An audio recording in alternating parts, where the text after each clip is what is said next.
E se alguém chegasse até você com uma proposta irrecusável? Você odeia a pobreza? Claro. Odeia a violência? Com certeza. Odeia a sensação de que o mundo está saindo do controle e ninguém faz nada. Aí aparece alguém carismático, confiante, com respostas para tudo.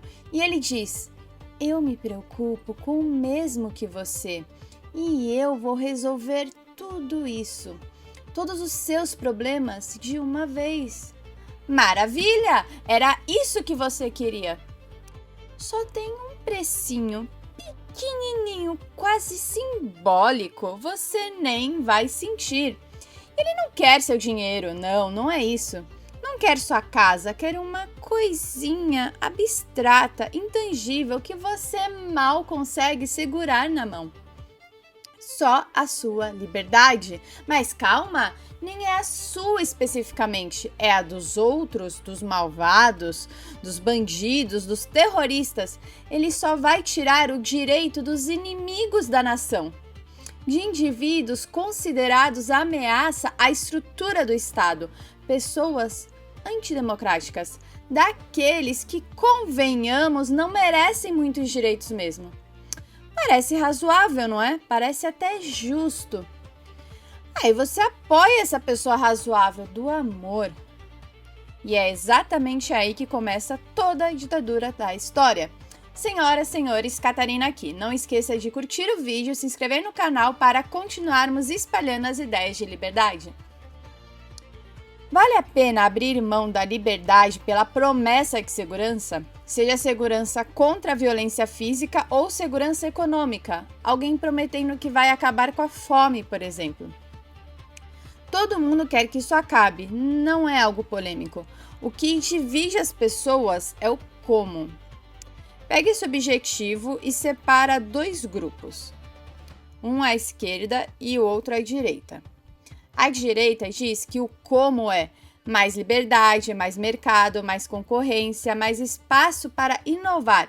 E com isso a prosperidade aumenta e, consequentemente, a fome e a pobreza vão diminuir. Existe evidência disso, tem gráfico, tem dado, tem história. Mas isso é meio abstrato, é difícil de explicar. Existe fome e pobreza agora. A pessoa boa, altruísta, quer acabar com isso agora. Aí chega o segundo grupo, o pessoal da esquerda, com uma lógica mais direta. Tem gente com muito, tem gente sem nada. Alguém ou uma instituição deve roubar de quem tem muito e dar esse dinheiro para quem tem pouco. Os fins justificariam os meios. Resolveu o problema, simples assim. Pelo menos na superfície, é claro. Dois grupos, o mesmo objetivo, soluções opostas. E nenhum dos GROIs, no geral, é movido por má fé. O problema não está na intenção, até porque de boas intenções o inferno está cheio. O problema é que para a solução da esquerda funcionar, é necessário que uma instituição formada por pessoas com interesses próprios tenha poder, muito poder, para resolver tudo de uma vez. E este é o tema deste vídeo, as consequências que podem surgir ao dar muito poder a uma instituição para que ela acabe com todos os problemas. Todas as pessoas são ou deveriam ser iguais perante a lei. Cada pessoa tem o direito de se defender, de proteger sua vida, sua liberdade e sua propriedade, até pela força se necessário. E as pessoas podem organizar uma força coletiva que proteja o que cada um já poderia proteger sozinho. E se um indivíduo não tem o direito de roubar o vizinho, essa força coletiva também não tem. Se um indivíduo não pode escravizar outro, esta instituição também não pode.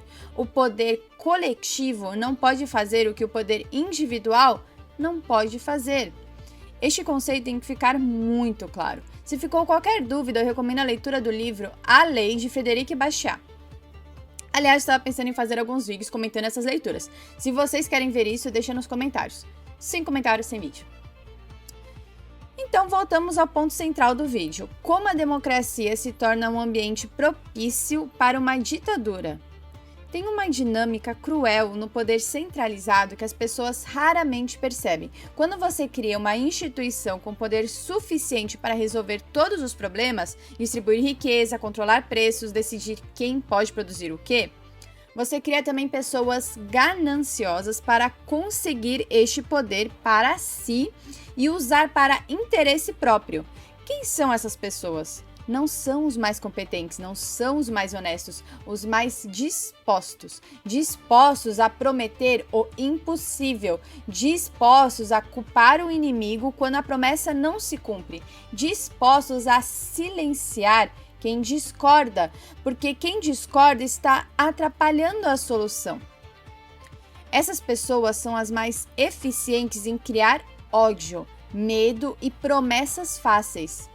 Por isso que não é acidente que democracias produzem monstros no poder. É seleção. O sistema seleciona ativamente quem está disposto a fazer o que pessoas decentes não fariam.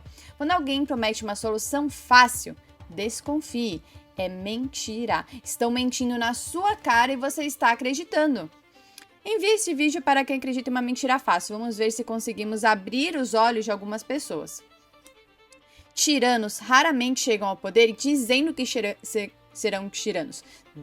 Eles normalmente exploram crises, oferecem soluções simples para problemas complexos, identificam inimigos em comum, criam um movimento emocional. O ditador precisa de um problema para se promover. Se tudo está bem, é muito mais difícil para ele chegar ao poder.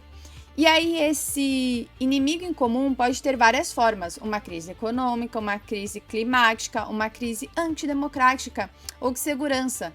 Não importa muito qual ele escolha, mas quanto maior a crise, maior espaço para a expansão do poder.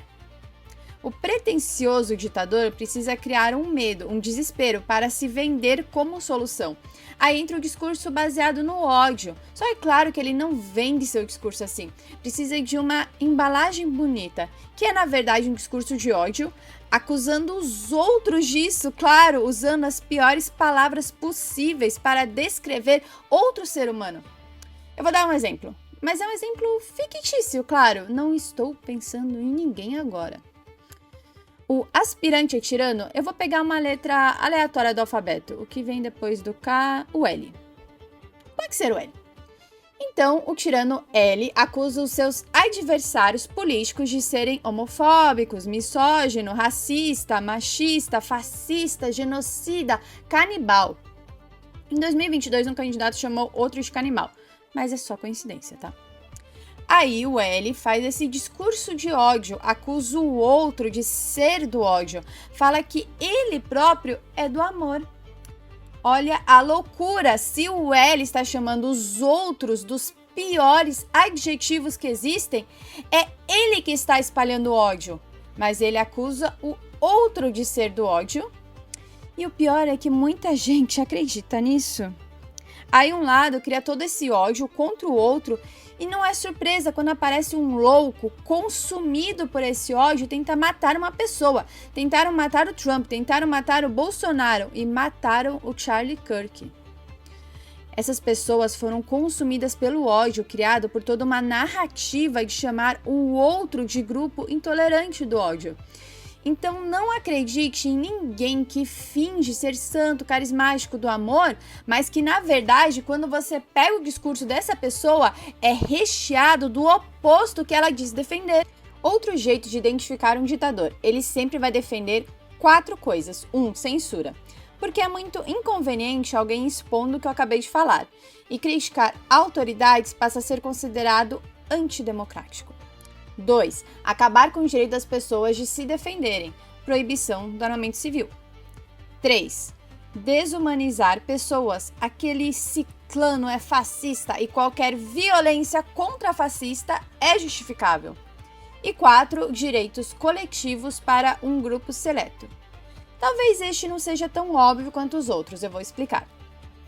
O ditador nunca se apresenta como opressor, ele se apresenta como redentor. A primeira coisa que ele faz é dividir a sociedade em 2 grupos, os oprimidos e os opressores, os que sofrem e os que causam sofrimento. E aí ele faz uma promessa: eu estou do lado dos que sofrem. Qualquer poder que eu tome, tomo por eles. Qualquer liberdade que eu retire, retiro dos vilões. É uma jogada genial, porque transforma a oposição em um ente cruel. Se você discorda de mim, você não está discordando de uma política, você está defendendo o opressor. Você é insensível, você é do mal. Mas como ele sabe o que esse grupo quer? Quais são esses direitos coletivos? Os oprimidos não são um bloco uniforme, são milhões de indivíduos com histórias, necessidades e objetivos diferentes. Um trabalhador pobre do interior quer uma coisa, um desempregado da periferia quer outra. Uma mãe solo quer outra coisa completamente diferente. Ninguém elegeu o ditador porta-voz de nenhum deles. Ele simplesmente declarou que fala por todos e quem ousar dizer o contrário, inclusive alguém do próprio grupo que ele diz defender, esta pessoa vira traidor. O coletivo que ele defende nunca existiu de verdade, é uma ficção útil, uma massa sem rosto que ele molda como quiser para justificar o que já decidiu fazer. O estagiário agitador precisa destruir seus rivais. Ele vai desacreditar opositores, associá-los a ameaças de segurança ou ameaças antidemocráticas, impedir que sejam ouvidos, usar instituições contra os adversários políticos. Quando você convence a população de que o seu adversário é uma ameaça existencial, qualquer abuso contra ele passa a parecer justificável. Aí voltamos para o controle da verdade. Quem controla a narrativa controla o poder. As ferramentas utilizadas são censura, propaganda, controle da mídia. Aqui entra também um controle financeiro, tá? Manipulação de linguagem e, por fim, reescrever a história. Lembrei de uma coisa totalmente não relacionada a isso, claro. Em Brasília tem uma espécie de museu do 8 de janeiro para as pessoas não esquecerem do ataque antidemocrático. Eu fui lá, tem basicamente uns vasos quebrados. Sabe o que eu não vi lá? Nenhuma menção ao Ocupa Brasília, um ato ocorrido em 24 de maio de 2017, organizado por centrais sindicais e partidos e movimentos como MST, PT e CUT. Um é lembrado e outro não. Curioso.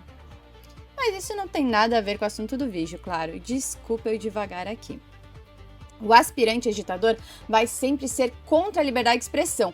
Mas isso é feio de dizer. Então ele vai dizer que, na verdade, é uma proteção contra a desinformação, para proteger mulheres e crianças, para proteger a moral e os bons costumes, contra a fake news.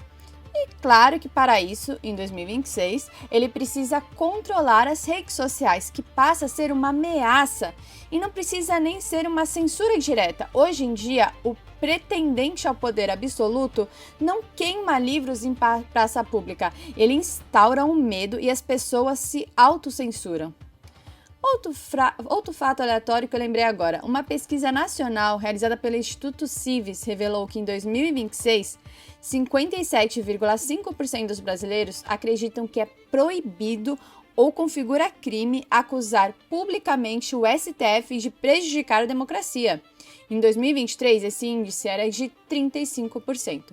O mesmo levantamento apontou que 61,7% dos entrevistados julgam proibido fazer críticas públicas a autoridades em geral. Vou deixar as fontes na descrição. Para quem quer se tornar uma espécie de líder supremo, reinar pelo medo é mais eficiente que a persuasão. Ele precisa de uma lealdade absoluta de quem está próximo a ele e quem se recusa a bater palmas para os abusos, aí ele convence na base da ameaça, direta ou indireta, e pelo medo. Esta pessoa iluminada é o salvador da democracia e qualquer crítica ou ato contra ele é um ataque direto às instituições democráticas e terá uma punição maior do que crimes como assassinato e estupro. Por fim, conseguir apoio e chegar ao poder não garante um trono e uma coroa de ouro para o autoproclamado salvador do povo. Ele precisa comprar e ou eliminar outros poderes e opositores. aumentar a dependência estatal, ter uns fantoches para continuar idolatrando ele, mentir sempre quando o escândalo esporadicamente vaza e mudar as regras do jogo para se perpetuar no poder. Ai, Catarina, você está exagerando. Nenhum ditador chegou ao poder por vias democráticas. Democracia e ditadura são opostos. Tá bom. Hitler foi nomeado chanceler de forma constitucional em 1933. Benito Mussolini foi nomeado primeiro-ministro legalmente. Hugo Chávez foi eleito democraticamente em 1998. Utilizou reformas constitucionais e concentração gradual de poder. Nicolás Maduro, herdeiro do sistema criado por Chávez, aprofundou o autoritarismo via eleições fraudadas, que ele dizia que não tinha fraude. Vladimir Putin assumiu inicialmente por mecanismos constitucionais e eleições. A erosão das instituições ocorreu gradualmente. Robert Mugabe foi eleito democraticamente presidente do Zimbábue. Autodeclarado socialista, ficou no poder por 37 anos. Foi inicialmente aplaudido internacionalmente como um herói da independência e destruiu um país inteiro para permanecer no poder. Quero deixar claro que este vídeo é puramente teórico. Não é uma crítica a nenhum governante, claro que não, a nenhum movimento, a nenhum país específico. É apenas uma análise teórica, conceitos, padrões históricos que se repetem há milênios. Se durante esse vídeo você pensou em alguém, um nome, um rosto ou um governo, isso não fui eu, isso foi você. E talvez valha a pena se perguntar por quê. Talvez, só talvez, você seja antidemocrático. Talvez seja um libertário. Bem-vindo ao time. Por esse vídeo é isso e até a próxima.